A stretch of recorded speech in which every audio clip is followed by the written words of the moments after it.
Quantum entanglement isn't just theory, it's the quiet law humming beneath everything you've ever touched, loved, or desired. You may have been told you stand alone, but physics whispers another story.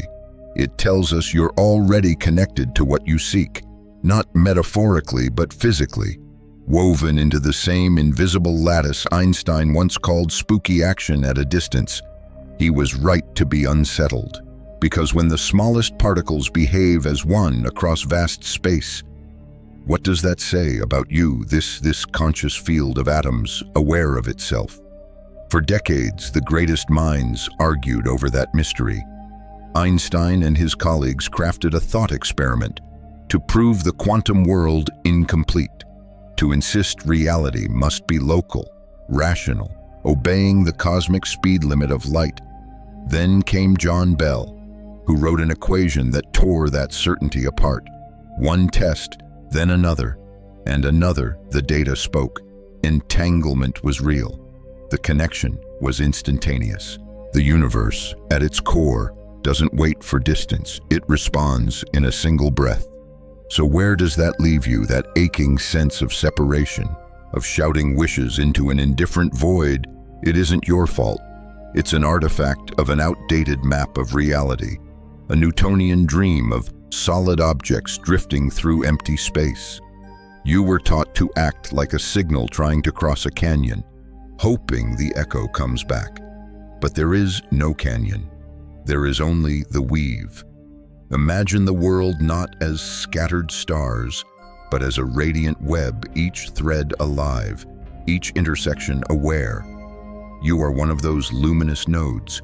Every thought, every feeling, every possibility is another pulse within that same network. You are not reaching for your desire, you are entangled with it. The moment you conceived it, you and that outcome became two expressions of one event. This is not philosophy, it is physics, and it changes everything. You can still feel the echo of that last truth, the idea that the web doesn't wait for distance. Hold it for a moment, because this is where the story deepens. It's not just a poetic claim about unity, it was a battlefield of minds, where logic wrestled with mystery and lost. Einstein, the great architect of relativity, couldn't stomach what the new physics implied. He built a universe of certainties, time stitched to space. Light as the ultimate speed, cause preceding effect like notes in a perfect melody. Predictable, elegant, safe. But quantum mechanics shattered that rhythm. It whispered that the universe could leap, that particles could exist in two states at once, that observation itself could decide what is real. For Einstein, that was chaos disguised as science. He called it incomplete, a strange, unfinished puzzle, missing its deeper order. So, in 1935, he joined Podolsky and Rosen to design what they thought would close the case, a thought experiment that would reveal the absurdity of quantum entanglement. They imagined two particles born from the same event, flung apart across space. If one were measured, the other would instantly reveal the opposite result, as though communicating faster than light. Impossible, Einstein said. Nothing outruns causality. It would mean the universe behaves like a mind, holistic, instantaneous, irrational. But decades later, a quiet Irish physicist named John Bell decided to test the untestable. He turned the paradox into mathematics, a theorem that could determine, once and for all, whether reality was local or non-local. His equation offered the cosmos a yes or no question, and the answer changed everything.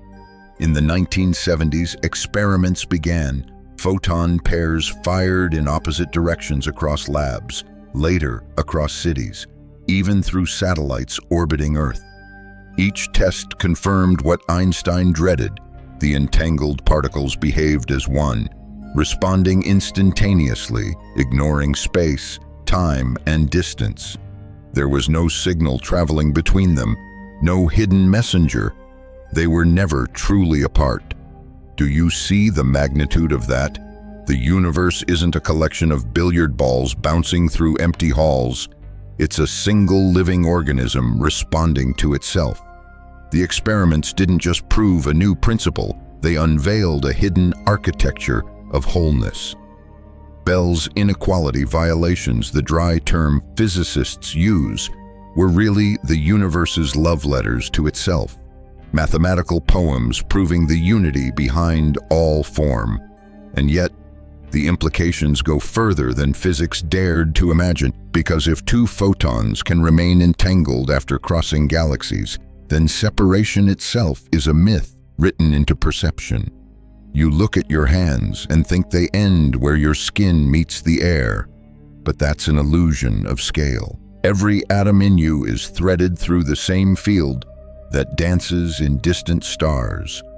Einstein once said, "Reality is merely an illusion, albeit a persistent one." He couldn't escape his own insight. The persistence of that illusion, this sense of distance, isolation, otherness, is the veil humanity still wears.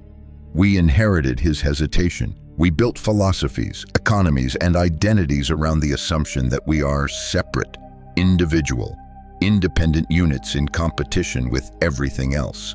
But physics, relentless and elegant, has pulled the rug out from under that belief. Bell's revelation is more than a theorem, it's an initiation. It asks you to confront the terrifying and liberating fact that the universe is instantaneous awareness, that consciousness, observation, and being are not passengers in the cosmos, they are the engine itself. Imagine what that means for your daily life.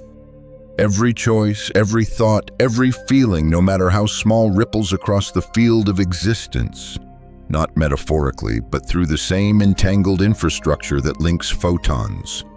The same equation that proved non-locality proves your influence. This is where science becomes intimacy. The moment you observe, the universe observes with you. The moment you align with coherence, reality reorganizes. Einstein's discomfort became Bell's discovery, and Bell's discovery becomes your awakening. Because you are not watching reality unfold from a distance, you are the experiment. You can sense it now. Can't you? The shift from theory to intimacy. The web isn't out there somewhere in the dark. It vibrates inside your own perception. The quantum field doesn't just link particles. It links states of being. This is where the conversation moves from equations to emotion. Because the entanglement Bell proved in the lab doesn't stop at photons, it continues through every level of form until it touches consciousness itself. If everything is connected, then feeling isn't just psychological, it's informational. It's a frequency, a signal broadcast through the weave of creation. Think of emotion as the language the matrix understands, not the surface mood that flickers and fades, but the deep resonance you hold in your nervous system, the hum beneath your thoughts. In physics, measurement collapses possibility into reality. In consciousness, emotion performs the same role. Every feeling you embody acts as a measurement on the field. It decides which version of reality you experience. And here's the revelation: the universe doesn't respond to what you want. It responds to what you are. Desire alone operates like a wave, uncollapsed, undefined, always reaching. But emotion, especially coherent emotion, acts like observation. It tells the field, this is real now. You've seen this before, a memory so vivid it changes your heartbeat, a surge of gratitude that bends coincidence around you, a fear that magnetizes exactly what you hoped to avoid. You were never merely reacting. You were participating in the field's self-organization. The matrix is not a mirror reflecting feelings back at you, it's a fluid medium rearranging itself through you. Science calls it coherence. Spiritual traditions call it alignment. Both describe the same thing: resonance between inner and outer frequencies. When your thoughts, emotions, and body chemistry vibrate in harmony, you become a stable node in the web. Energy flows cleanly through you. Synchronicities multiply. Time bends softly in your favor. But when your signal is fragmented, when your mind says one thing, your heart feels another, and your body tenses against both. The matrix receives noise. It can't lock onto a pattern. The result feels like stagnation, randomness, effort without reward. You think reality has turned cold. In truth, it's only reflecting your internal interference. So the work isn't to force the universe to deliver outcomes. The work is to tune the instrument of self until it sings in one clear tone. Imagine your nervous system as a quantum antenna. Every breath fine-tunes the frequency. Every act of forgiveness widens the bandwidth. Every moment of gratitude amplifies the signal. Emotion is the interface. It's how consciousness edits the code of reality. The laboratory may use lasers and detectors, but you use empathy, focus, and sensation. When you feel love without condition, the wave collapses instantly into order. When you dwell in fear, the same mechanism locks you into timelines that match its vibration. The field is impartial, it's exquisitely responsive, and this is where empowerment replaces superstition. You don't have to believe in miracles to experience them. You simply have to feel coherently meaning, to become the emotional signature of what you seek. Gratitude before the evidence appears, peace before the problem is solved, joy before the reason arrives. Because those states are not rewards, they are the causes. Picture it: a violin string humming beside another of identical pitch. One vibrates, the other begins to move though no hand touches it. That's resonance. That's you and the universe, co-oscillating. Feeling is the bow that draws the note. So, ask yourself now, not what do I want to happen, but what am I broadcasting? What frequency lives beneath my words, my habits, my posture? The field hears that, not the noise of my intentions. This is the matrix of feeling, the unseen circuitry, translating your inner atmosphere into external form. And once you realize this, the old idea of trying becomes obsolete, because the universe isn't asking for your effort, it's waiting for your coherence. That last word, coherence, still echoes, doesn't it? It hums in your chest like a reminder that you were never meant to push reality into place, only to resonate with it. This is where everything turns. You stop sending. You start being.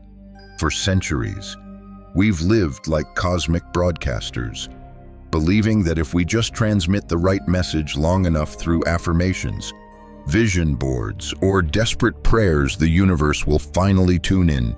We were told to ask, to request, to project, but projection implies distance. And distance is the one thing the entangled universe does not recognize. To send a signal assumes there's somewhere else for it to go. Yet, in a non-local field, there is no elsewhere. The signal doesn't travel, it arises. The moment you hold a frequency, the field collapses around it, rearranging itself into a reflection. You aren't calling something toward you. You're letting the web reveal the version of itself that already matches you. It's like standing before a mirror, begging for your reflection to smile. You can plead, visualize, or shout your intentions, but the reflection won't move until you do. The universe works the same way. It's instantaneous feedback, not delayed approval. When you grasp this, effort becomes irrelevant. You no longer need to push. You shift from being the sender to being the source. This is the pivot from Newtonian to quantum manifestation, from linear cause and effect to simultaneous resonance and reflection. The universe doesn't obey time the way your mind does. It responds to state. You've already seen flashes of this.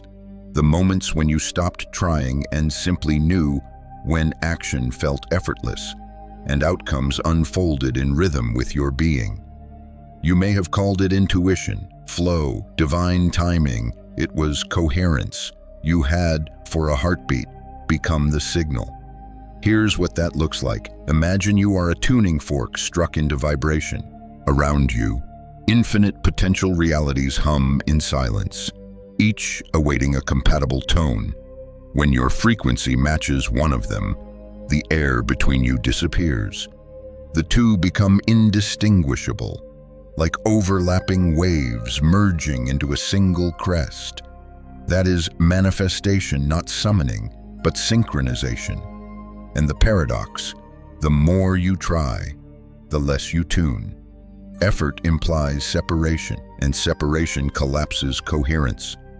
The field cannot match a vibration of not yet. It mirrors now. Every moment you postpone fulfillment to the future, you teach the matrix to hold it there. Every time you embody the frequency of I am, reality rushes to comply, to become the signal. Begin with stillness. Let your mind rest. Feel the emotion of what you seek as if it were the only truth that exists. Not a hope, not a fantasy, but a present sensation. You're not pretending, you're aligning. The entanglement field doesn't distinguish between imagination and experience. It measures only vibration. When you hold gratitude before the gift, when you breathe peace before the problem dissolves, you are effectively collapsing a probability wave into existence. The field doesn't wait for proof. It follows your lead. This is why miracles often arrive when you've surrendered. Because surrender isn't giving up. It's dropping the resistance that told the universe you were separate. When you stop sending, the signal becomes pure. When you stop reaching, the web tightens into symmetry. You might ask, but how do I live this way in a world that keeps me running? The answer is not withdrawal, but rhythm. Move through your life like an instrument continually tuning itself, working, speaking, loving, creating from the state you wish to experience, not in pursuit of it. Speak as one who already is. Act as one who already has. Feel as one who already knows. That's not delusion.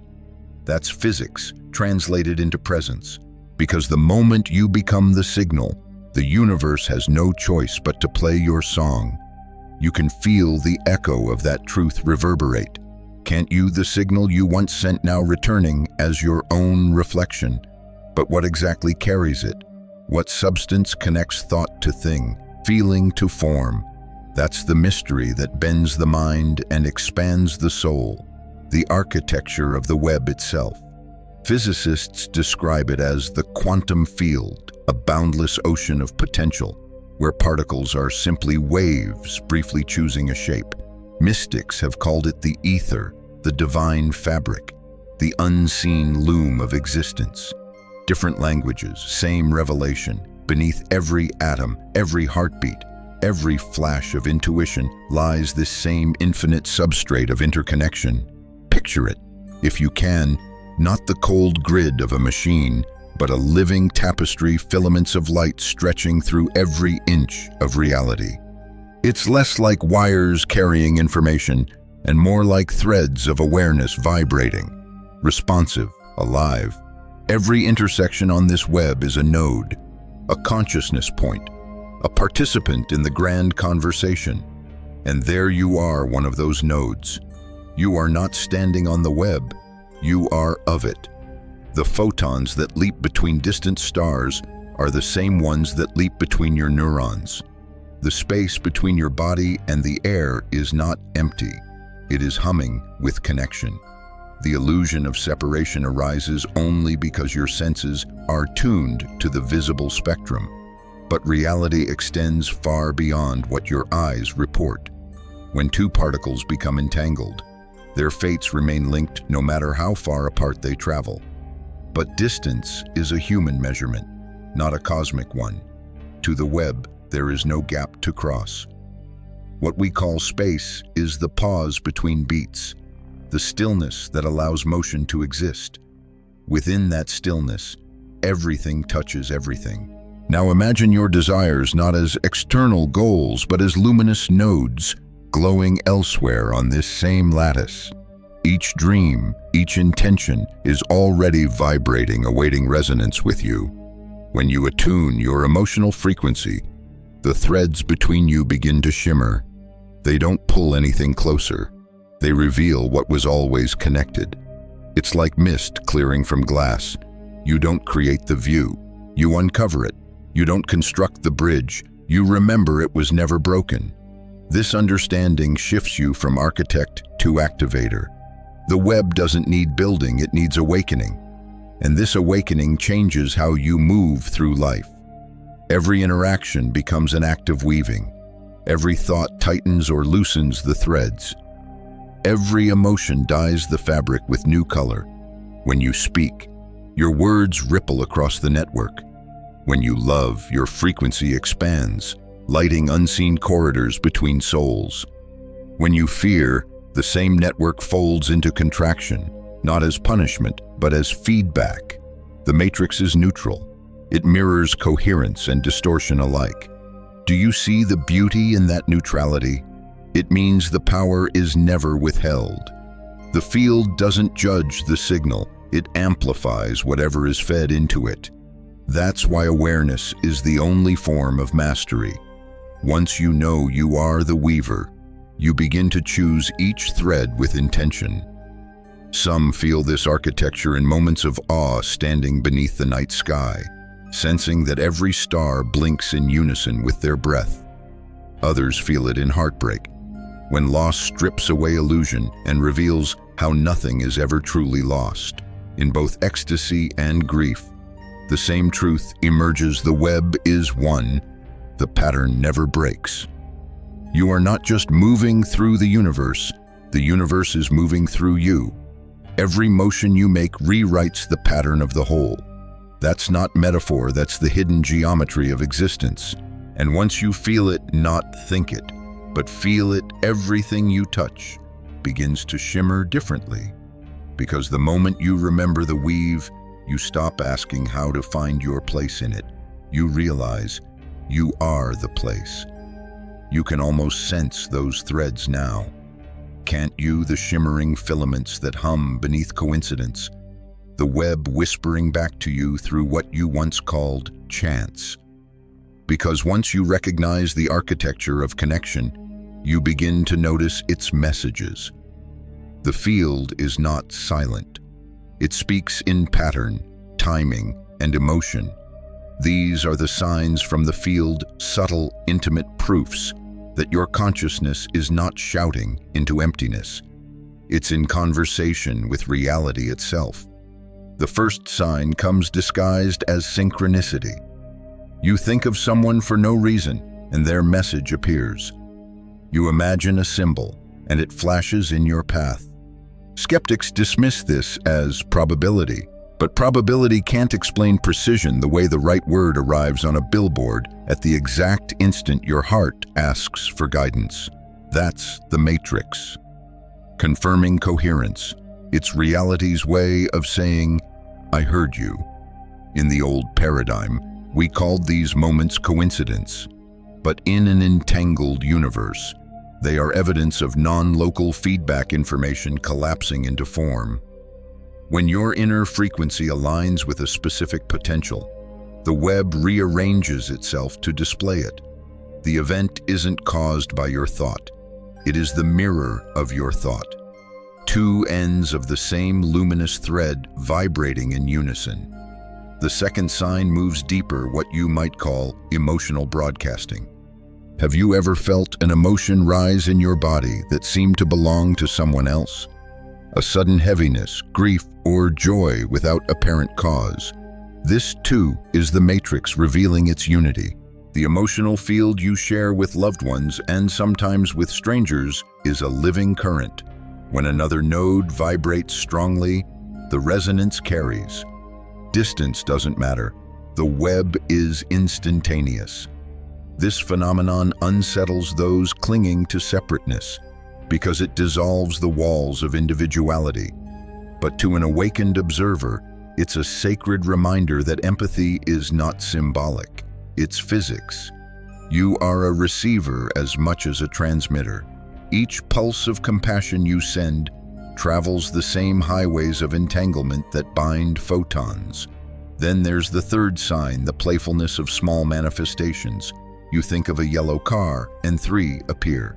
You learn a rare word, and it repeats everywhere. Traditional psychology names this the Baader-Meinhof effect, mere pattern recognition, but that's only half the story. Your focus doesn't just notice reality, it selects from it. Attention is entanglement in action. The moment you become conscious of a pattern, you collapse the field to display more of it. The universe isn't teasing you, it's teaching you. These small displays are the training grounds of mastery. The field starts with simple, low-resistance proofs, so you can learn its language without the interference of doubt. Every coincidence is feedback. Every repetition is data. The cosmos is saying, yes, this. You're beginning to tune. Start keeping record. Write down the moments when life winks back, when thought and world collide in perfect symmetry. Don't treat it as superstition, treat it as observation. The scientist within you and the mystic within you are not enemies. They are partners decoding the same signal from 2 angles. And as you catalog these signs, a subtle trust begins to grow. You realize that what you call miracles are simply natural laws operating beyond your previous awareness. You no longer beg for proof. The proof is constant, patient, and everywhere. Eventually, the signs merge into one flowing dialogue. A song on the radio becomes a compass. A stranger's phrase becomes an answer. Even your own emotions become whispers from the field. The matrix speaks the language of resonance, and once you learn its dialect, you'll never feel isolated again. So the next time reality aligns with your inner world, don't dismiss it. Pause, acknowledge it. Feel the thread vibrate back toward you, because each of these moments is the field reminding you that you're not just watching reality unfold. You're weaving it. You've seen the signs. You've felt the pulse of the field ripple back through coincidence and emotion. But awareness alone isn't the destination, it's the doorway. Once you know the web responds, the question becomes, how do you work with it consciously? How do you train yourself to weave reality on purpose, with precision, humility, and wonder? Every weaver begins with practice. The loom of the universe may be infinite, but your access point is intimate. It begins in breath, in sensation, in the space between thought and feeling. 3 tools form the foundation of this mastery: non-local resonance, entanglement anchoring, and cutting discordant threads. Each is both metaphor and mechanism. Together, they transform you from a passive observer into a living participant of creation. Let's begin with non-local resonance, the art of remembering your future. Each morning, before the day clutters your frequency, find stillness. Instead of visualizing your desires as distant goals, feel them as already completed memories, not imagination, but recall. How did it feel when it was done, when abundance flowed naturally, when love found its mirror, when peace became your default climate? Feel it not as hope, but as remembrance. This is not fantasy, it's calibration. You are selecting one timeline out of the infinite possibilities encoded in the field. That chosen frequency becomes the organizing principle for your day. As you repeat this, your cells, your nervous system, your aura of coherence begin to stabilize. You're not sending a signal, you're activating one already present in your quantum structure. The second tool, entanglement anchoring, bridges the invisible with the tangible. Choose an object, a ring, a stone, a coin. During your morning resonance, hold it. Let it absorb the emotional signature of your chosen reality. You are not charging it, you're linking it into the entanglement field. The object becomes a physical shortcut, a neural and energetic bridge. Throughout the day, when doubt surfaces or chaos pulls you back into the illusion of separation, touch the object. Feel its texture, its weight. In that instant, the frequency you programmed floods back. The matrix doesn't differentiate between the moment of creation and the moment of recall. Both collapse the wave into coherence. This small ritual retunes your field with remarkable precision. It's quantum feedback in the palm of your hand. The third tool, cutting discordant threads, is the cleansing art, because as you weave new realities, old entanglements tug at your energy. These are the outdated frequencies, beliefs inherited, fears unexamined, stories that once kept you safe but now keep you small. To weave cleanly, they must be released. Close your eyes. Picture the belief or memory that binds you. See it as a dull filament stretching from your core into the matrix. Don't fight it, acknowledge it. Gratitude neutralizes resistance. Then visualize a blade of pure light in your hand. With compassion, cut the thread, watch it dissolve, its energy returning to neutral potential. The lightness you feel afterward is not imagination, it's measurable. You have literally restructured the coherence of your field, practiced regularly. These three tools synchronize mind, body, and field. Non-local resonance sets your frequency. Entanglement anchoring maintains it. Cutting discordant threads purifies it. Together they form the discipline of the quantum artisan. And yet these techniques aren't rituals of control. They're exercises in surrender. The goal is not to dominate the web, but to dance with it. Every breath you take reaffirms that partnership. You stop treating life as something to manipulate and begin to experience it as something to harmonize with. At this level of awareness, miracles lose their shock. They become the expected rhythm of coherence. You no longer chase proof, you embody it. The signs you once begged for now unfold as effortless confirmation synchronicities cascade. Intuition sharpens. Time stretches and compresses to accommodate your alignment. This is what it means to train as a quantum weaver, not to escape the world, but to rejoin it with open eyes and steady heart. To remember that the threads don't belong to you, they respond to you. And the field, faithful and exact, never forgets a coherent vibration. You can feel it, can't you? The hum that remains after the cutting, the clarity that follows the release.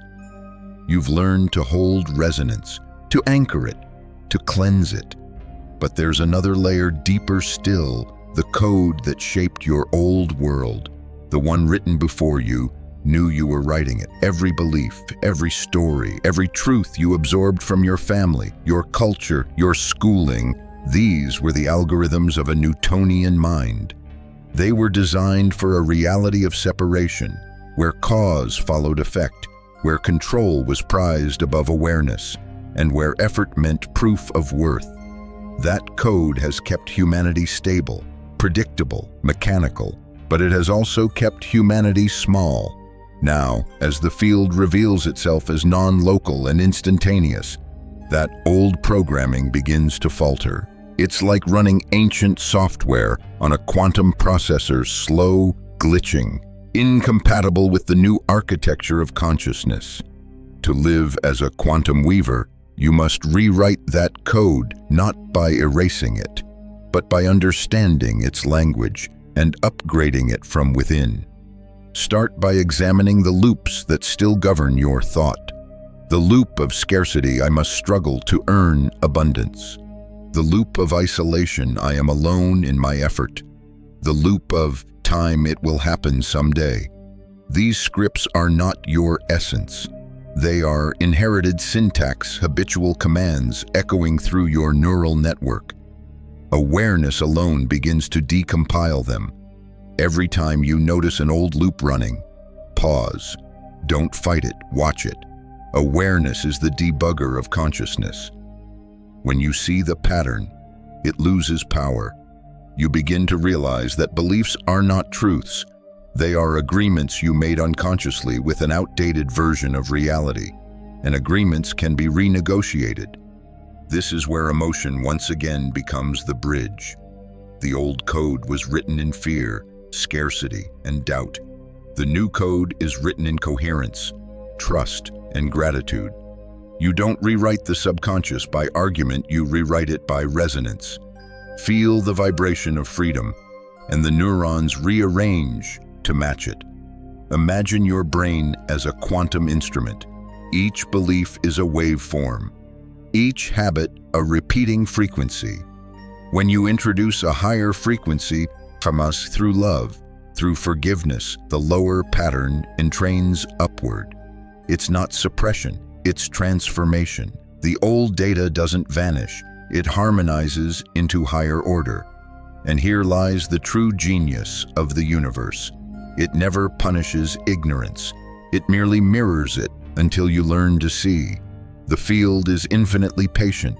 It will replay the same lesson through different faces, jobs, or crises until coherence is restored. That's not cruelty, it's precision.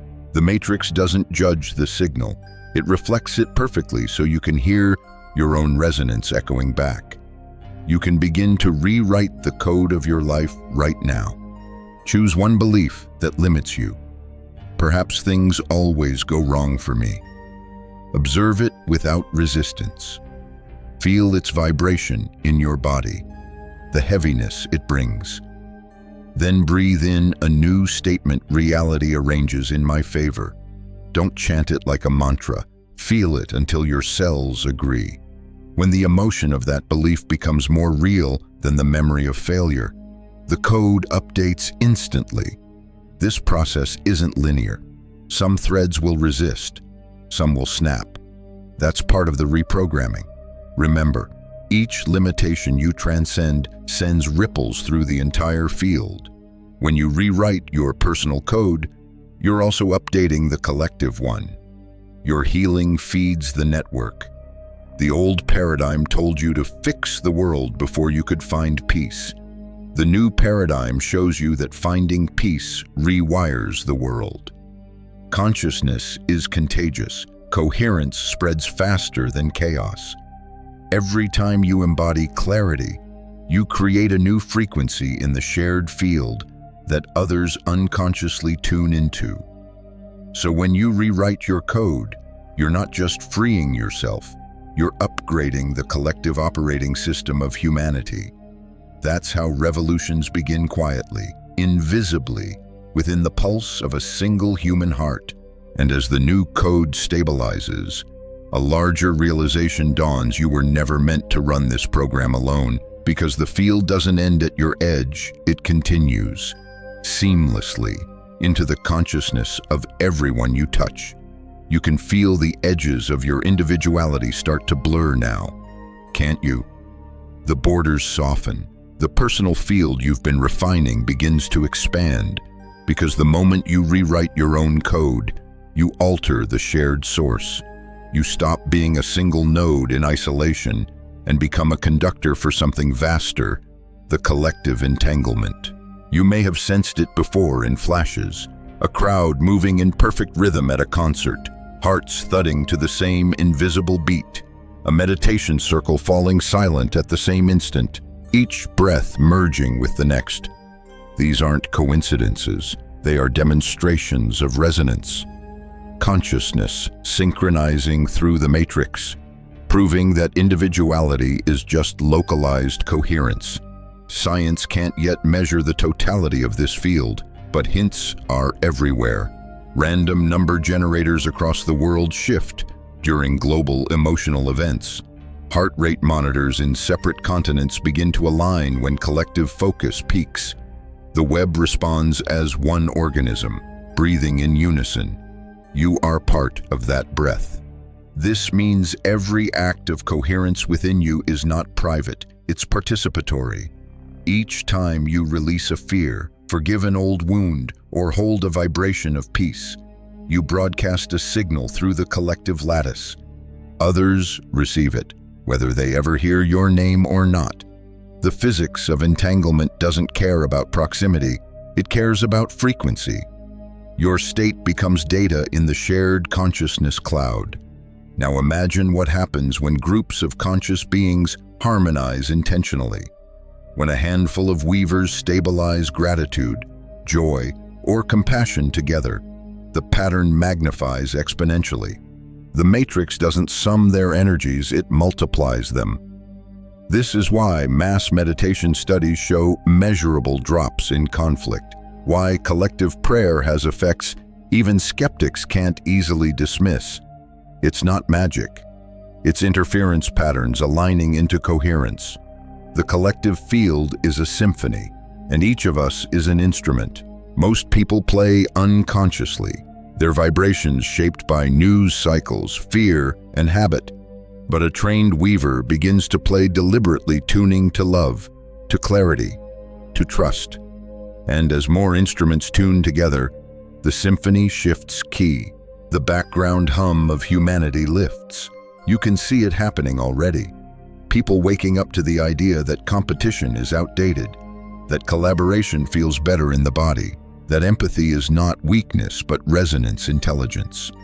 The old world built on separation trembles not because it is being destroyed, but because it is being retuned. The frequencies that once held it together no longer match the emerging coherence. This is the deeper purpose of your personal awakening. It was never about escaping the world. It was the preparation to re-enter it as a coherent node, strong enough to transmit stability into the chaos. The lone meditator radiating calm in a crowded subway. The nurse holding presence amid pain. The artist channeling beauty into a divided world. These are the new architects of resonance. Do not underestimate the reach of a single coherent heart. One clear signal can recalibrate thousands of incoherent ones. Just as a single tuning fork can bring an entire orchestra into pitch, one stable consciousness begins to reorganize its environment. Your field extends far beyond your body. It influences electromagnetic patterns, emotional climates, even probability itself. When enough individuals reach coherence, a phase transition occurs.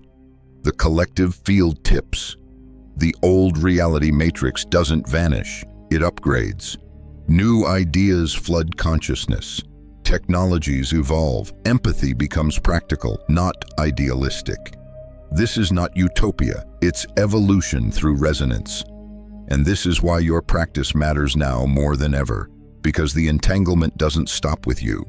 Every meditation, every act of kindness, every moment you refuse to feed fear, it's all data flowing through the shared grid, rewriting human reality in real time. We are not isolated seekers chasing separate salvations. We are synchronized experimenters, rediscovering the frequency of wholeness together. And when that coherence stabilizes across enough minds, the matrix itself begins to sing a different song, a tone of unity so pure that even time seems to pause and listen.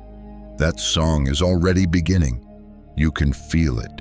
We are the resonance rising. You can hear it now.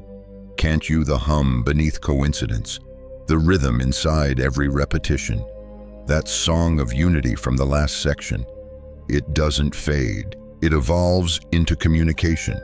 Because once you understand the collective entanglement, synchronicity stops being random.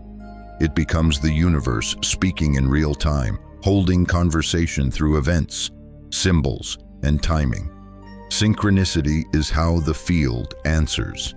It's not fortune-telling or superstition, it's response. Every coherent vibration you hold becomes a message sent into the matrix, and the field's returning pattern is its reply.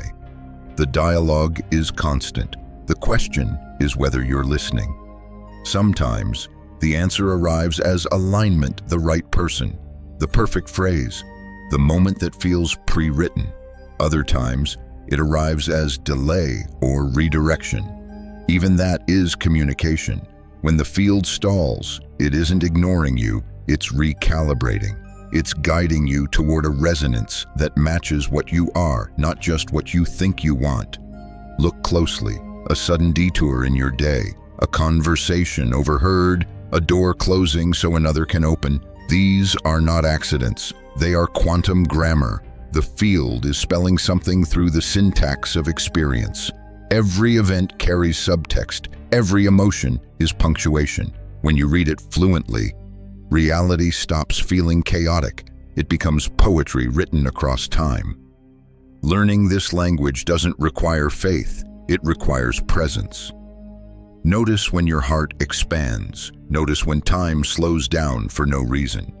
These are cues that you're in alignment, that the field is flowing through you without resistance. The mind may analyze outcomes, but the body knows truth in the moment it happens. Your pulse is the compass.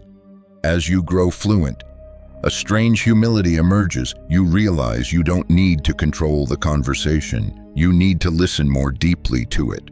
Control belongs to the linear mind. Communication belongs to the field. The matrix already knows the most direct path to coherence. It's been leading you there through synchronicities since the day you first asked for change. Think of synchronicity as the universe's handwriting, looping through your timeline.